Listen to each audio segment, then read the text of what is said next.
G'day guys, Chewy here and welcome back to some more coverage of Warlords of Draenor, where we're back into some 2v2 action with the Survival Hunter.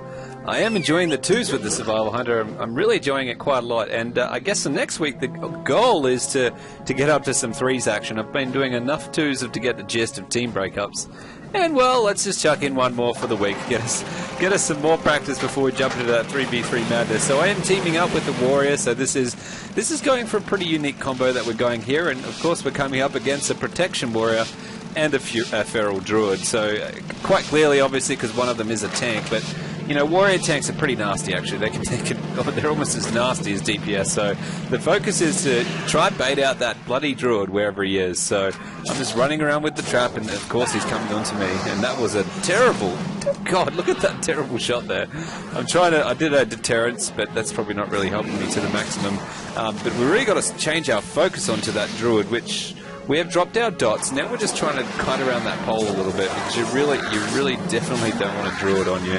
Here I am trying to drop some traps down to sort of catch that Warrior in the background, but unfortunately he did do his Blade Storm. We've got the Druid down to critical, and that's pretty much it, guys. I mean, my Warrior is all over him. I'm able to throw some traps down just to keep the Warrior off me long enough, get myself back into a good position, and reapply those dots.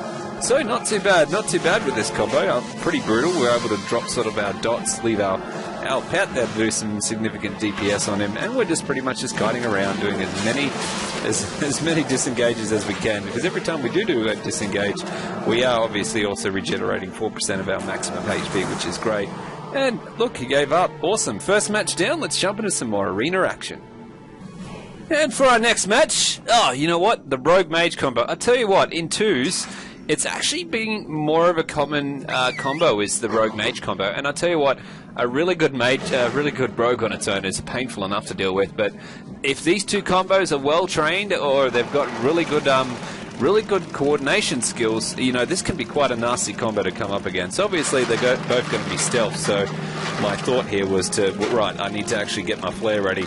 So we have got our flare on a keybind, making it a little bit easier as well for movement. I'm not sure if I applied it in this video or it's the next round that I applied it as a keybind. But, I mean, ideally, we want to be going for the Mage. And the reason why we want to be going for the Mage is I realize he has his ability to become invulnerable, but my pal here has his Shatter ability. And what Shatter allows him to do is to remove any invulnerability. So guess what? When he freezes himself, my Warrior is going to remove the Icy Tomb. He's going to be on a CD for some period, so second application will be on a cooldown for him. And really, it's going to make him in a really terrible position to get killed right fast. So here you can see he did his Frost. He is immune. And my pal should be doing a Shatter about now. I don't know if he cast the Shatter then, or if that was just a normal timer. I'm not quite sure. But nonetheless, we've got some significant damage down on the Rogue. We've also got some significant damage down on the Mage. You can see I'm just sort of trying to apply my dots and a couple of my arrows to both those parties. I had a really good application of a trap there, I should say, the explosive trap that gave us that little bit of a break in the two people. I did just pop my Trinket to charge in to do some further damage on the Rogue. I think I swapped to the Rogue because, you know, he's pretty much dead now with all those dots, leaving us to a healthy little kill on our Mage. Anytime now. Oh, they gave up anyway. Alright, we nailed that one, guys. Let's jump into another. And for the next video, of course, we have a Hunter and a Paladin. So quite clearly, we're going to have to force that bubble off that Pally, because he is a real nasty thing to come up against a Warrior. I can't remember if my ally had the Shatter or not now. I'm trying to think back to when we did these matches, but obviously the beautiful thing about a Paladin is if you get a Warrior, get Shatter, man, especially when you come on 2s. I mean, being able to remove a bubble off a Paladin when he's just, you know, scraping it down to the last second to cast it is pretty much crucial. So, and I think this is where we did equip Shatter. So, oh God, I hope we have a good example of it. But man, it is a nasty ability. I mean, I'm actually leveling up my Warrior now. I should say gearing up. He's already leveled, but it's definitely a skill set I'm going to keep on my tree, because it is just, it really is amazing. It really turns the tide of the battle. So here we're just trying to get into a good position, throw a couple of long-range traps. I think I went for the Frost. No, that was the explosive trap there. It was the slow trap. I can't remember what traps I'm doing. I'm off my traps. Alright, so we've got a good application of some dots down on that Paladin. You can see down he's gone to low health and critical at this point.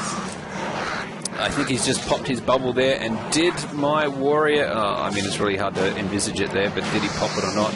Unfortunately, I'm not in a really good position in terms of taking damage from that hunter. I just popped a deterrence there. Probably really didn't need to.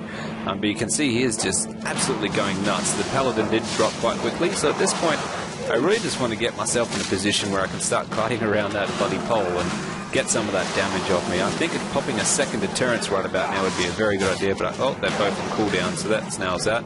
That was a beautiful little explosive trap there that sent his wolf flying, and then we followed up with a frozen trap. Unfortunately, he obviously just... oh, that was a good fake death, wasn't it? I actually thought I died then for a second. I was like, wait a minute.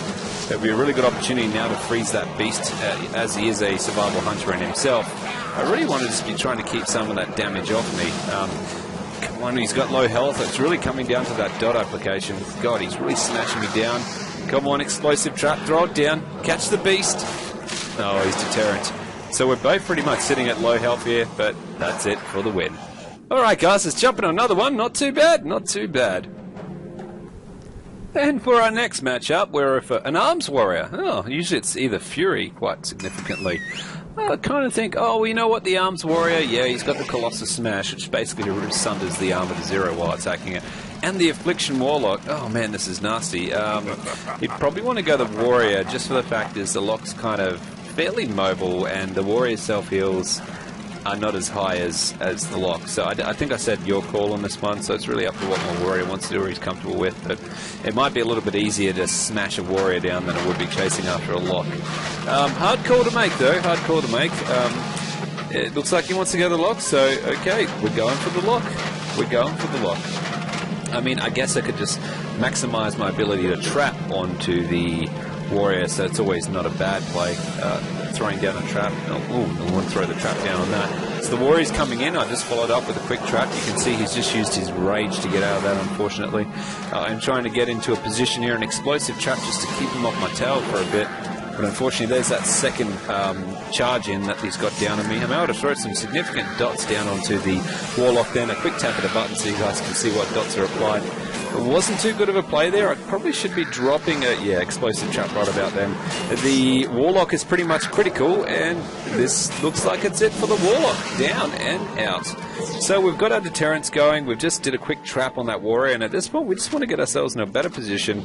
We've got the explosive trap nearby, so if he does charge in, he goes flying back, not bad, which gives us that little bit of breathing time to snap out of that stun we got from the Stormbolt. An application of deterrence would be good now. You can see I'm smashing it on my keybind. A quick application of life, and here it comes with the next flurry of damage. We're going in for an explosive trap. Have I cast up? Still on CD. Going well, kiting reasonably okay. And at this point, guys, it's pretty much over.